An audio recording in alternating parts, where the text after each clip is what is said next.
Bismillahirrahmanirrahim. Assalamualaikum warahmatullahi wabarakatuh. Alhamdulillah, alhamdulillahirabbil alamin. Allahumma shalli ala sayyidina Muhammad. Allahumma shalli ala sayyidina Muhammad. Allahumma shalli ala sayyidina Muhammadin wa ala alihi wa sahbihi ajma'in. Amma ba'd, ibadallah sikum wa nafsi bittaqwallah wa qad fazal muttaqun wa qad qala ta'ala fi kitabil azizil karim wa huwa asdaqul qailin. A'udzu billahi minasyaitonir rajim. Bismillahirrahmanirrahim. Qad aflahal mu'minun alladzina hum fi sholatihim khashi'un. Alaihi sadaqallahul azim. Hadirin jamaah sholat Al-Fatah yang sama-sama mengharap ridha Allah Subhanahu wa taala.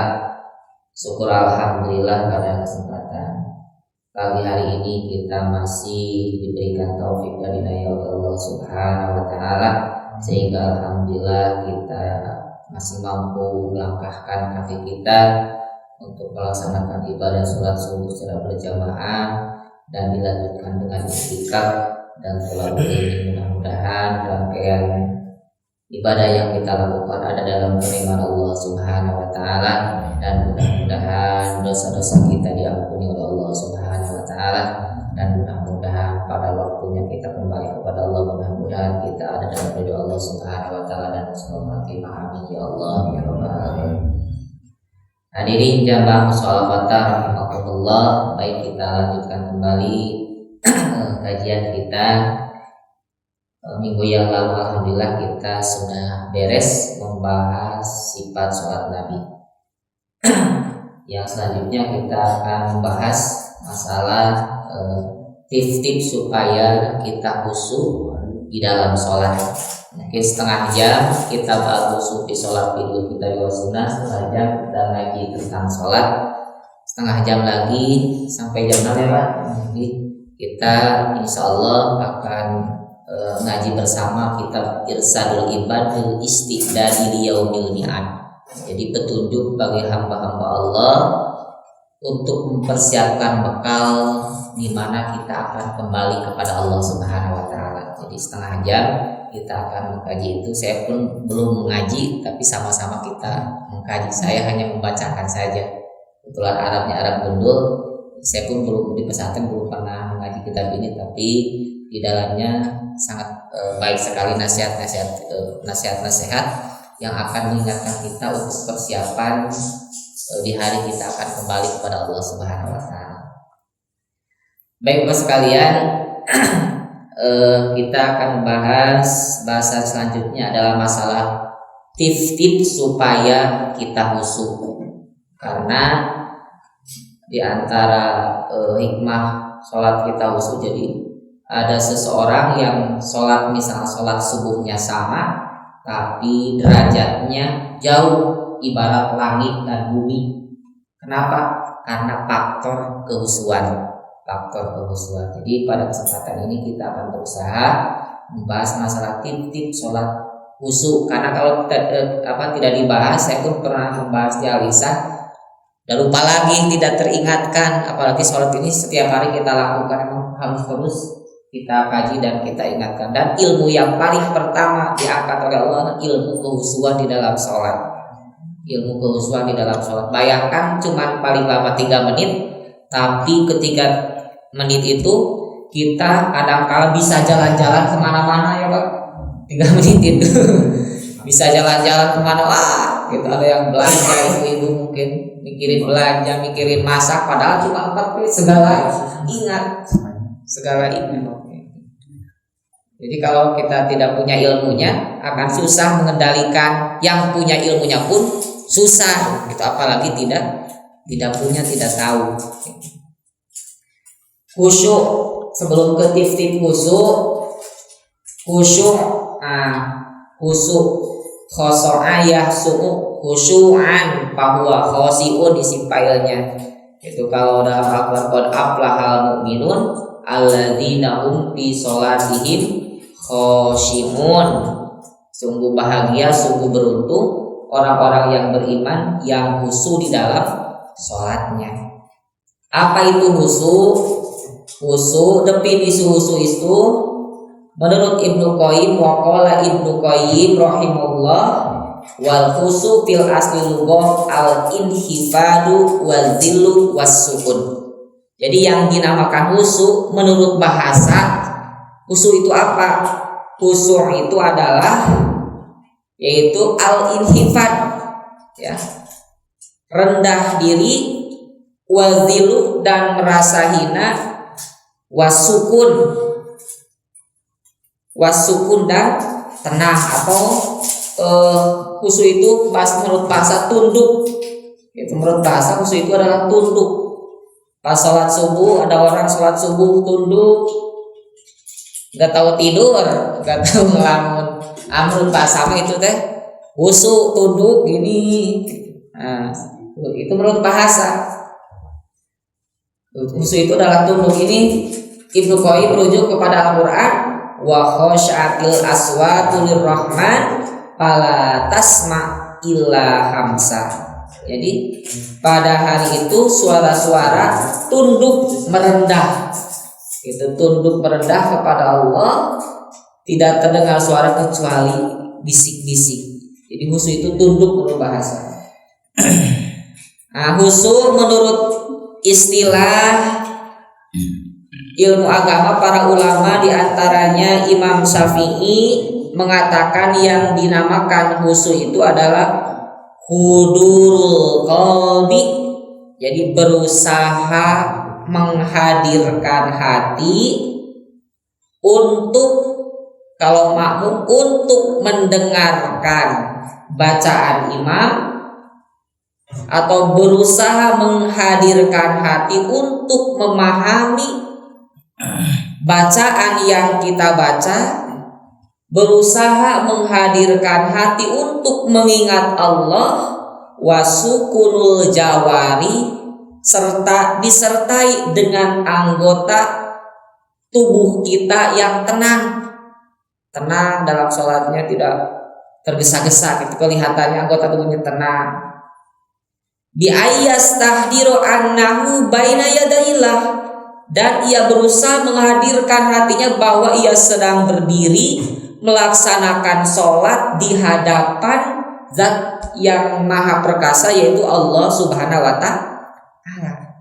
Dan wa annallahu muttali'un alaihi, dan ia yakin bahwa Allah sedang memperhatikan, sedang melihat gerakan kita, sedang melihat bacaan kita, sedang melihat hati kita. Allah itu Al-Basir, yang maha melihat setiap gerakan dan bacaan kita. Jadi yang dinamakan khusyuk menurut Imam Syafi'i, jadi berusaha menghadirkan hati dan disertai anggota yang tenang, bahwa kita sedang berdiri di hadapan Allah subhanahu wa ta'ala, dan kita yakin ketika kita sholat kita sedang diawasi oleh Allah.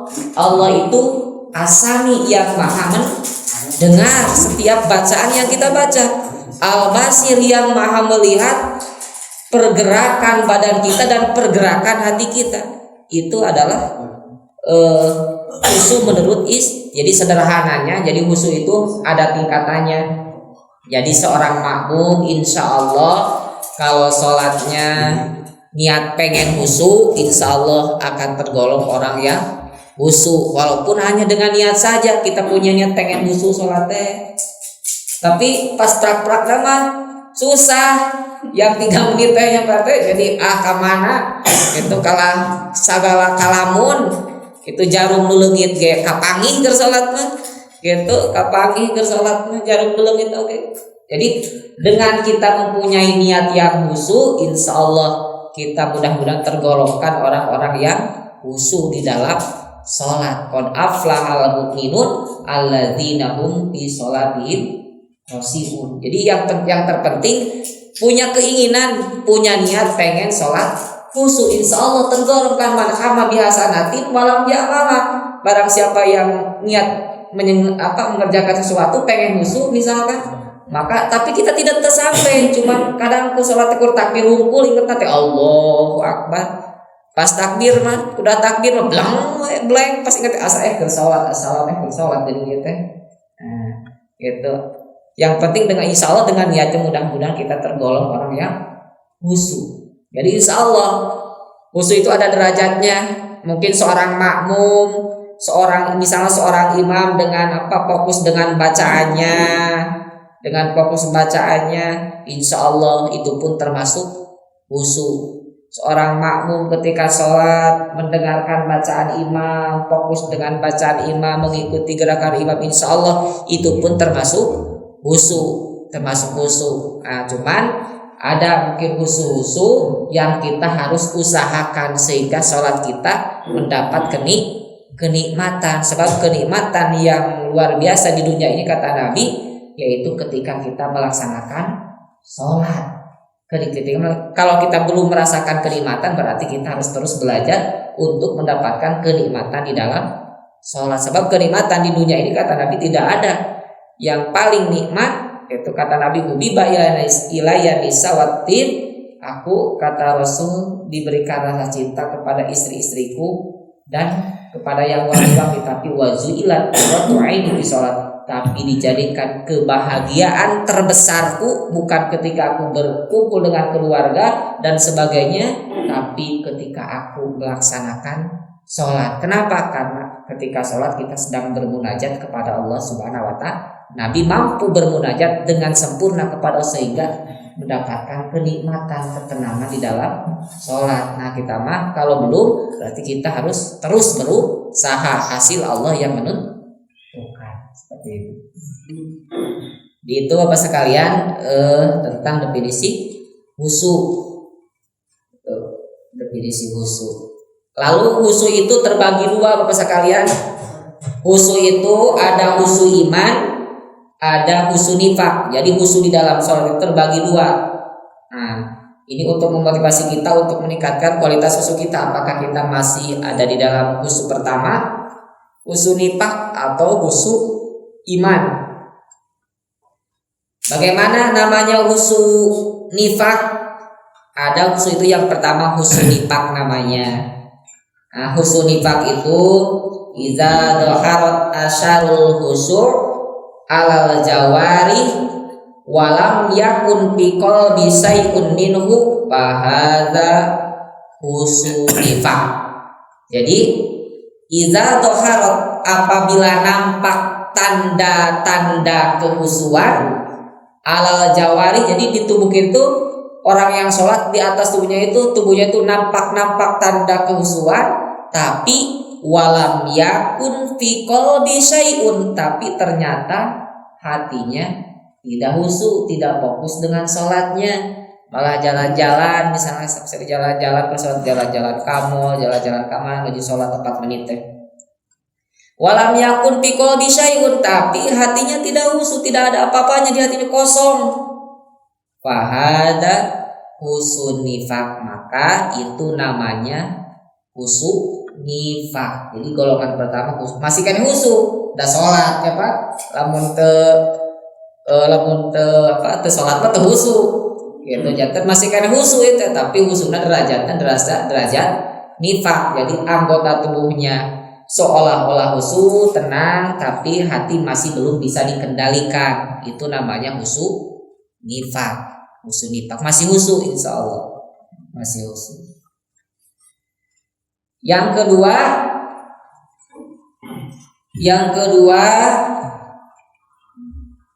khusyuk itu adalah khusyuk iman ya. Khusyuk iman. Khusyuk iman itu khusyuk iman.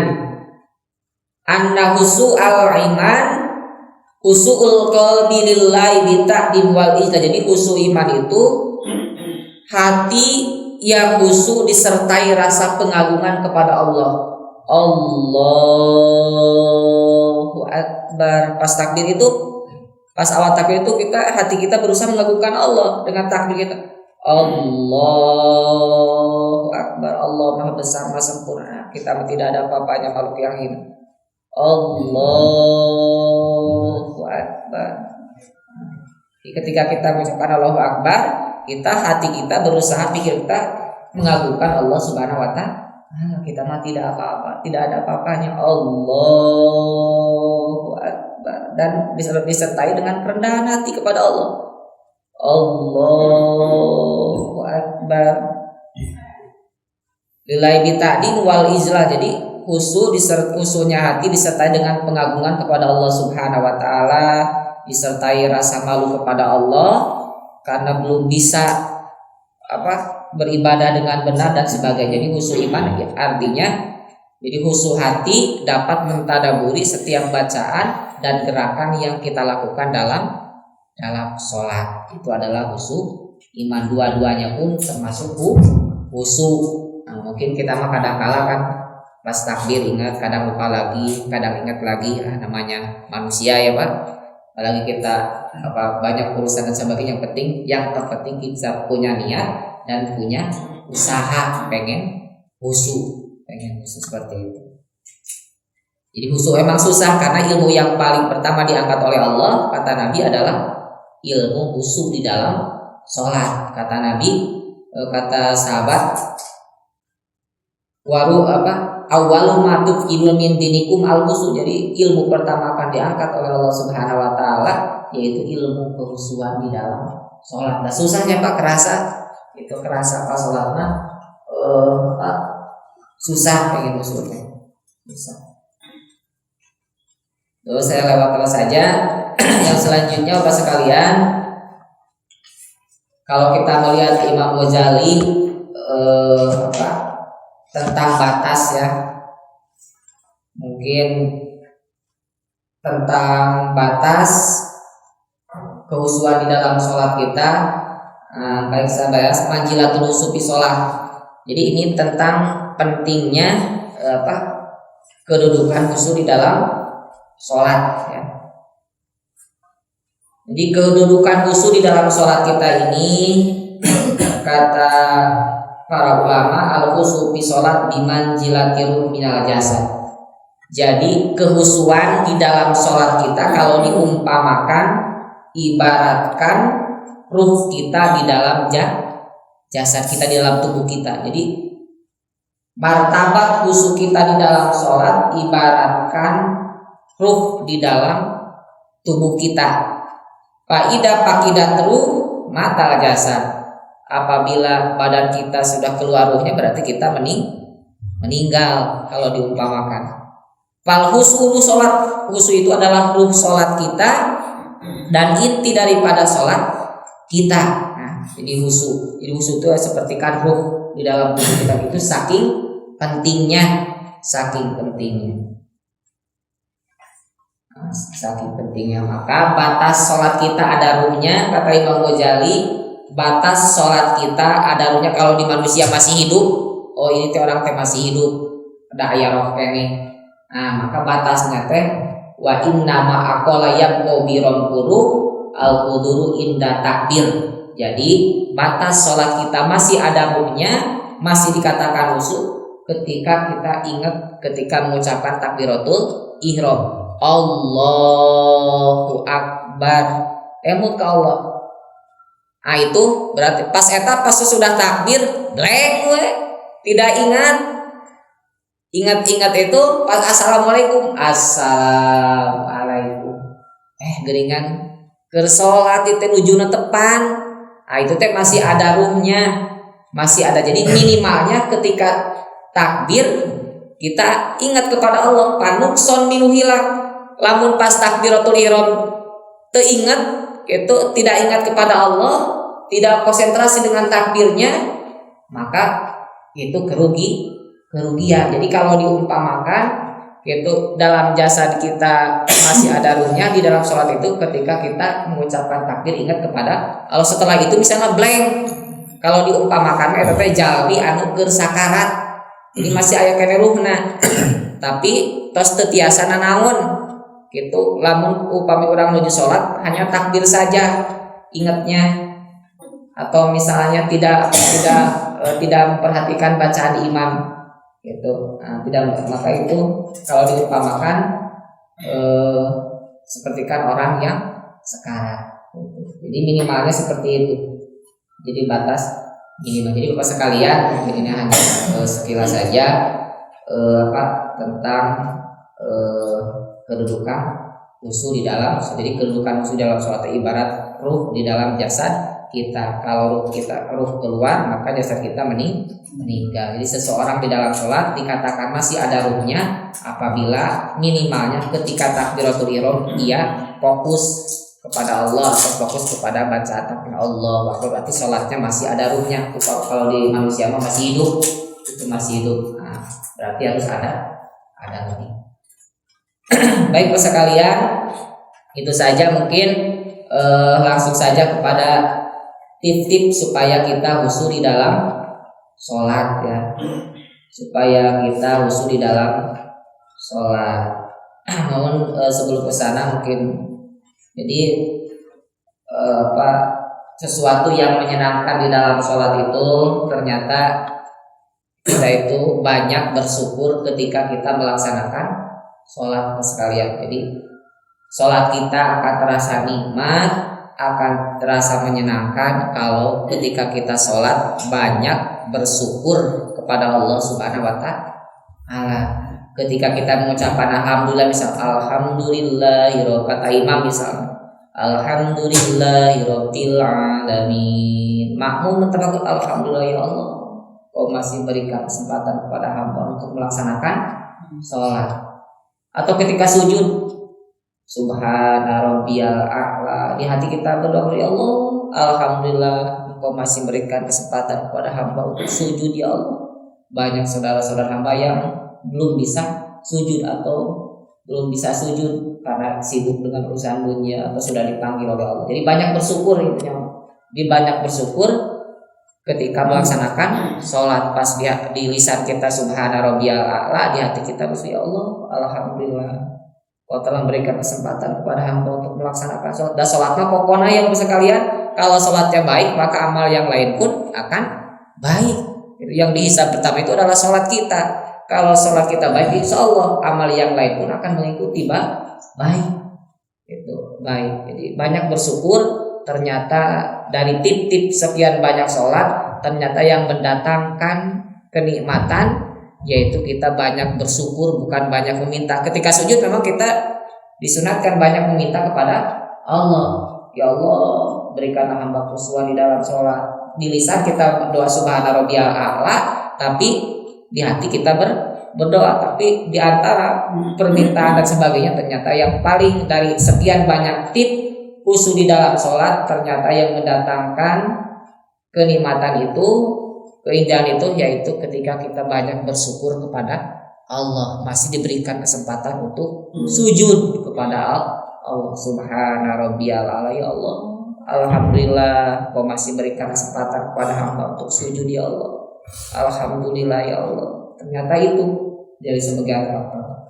Nah, jadi jamaah rahimakumullah, mungkin untuk pertemuan kali ini dicukupkan sekian saja untuk kita bahas sholat tidur bebas sunnah. Mungkin minggu besok insyaallah kita akan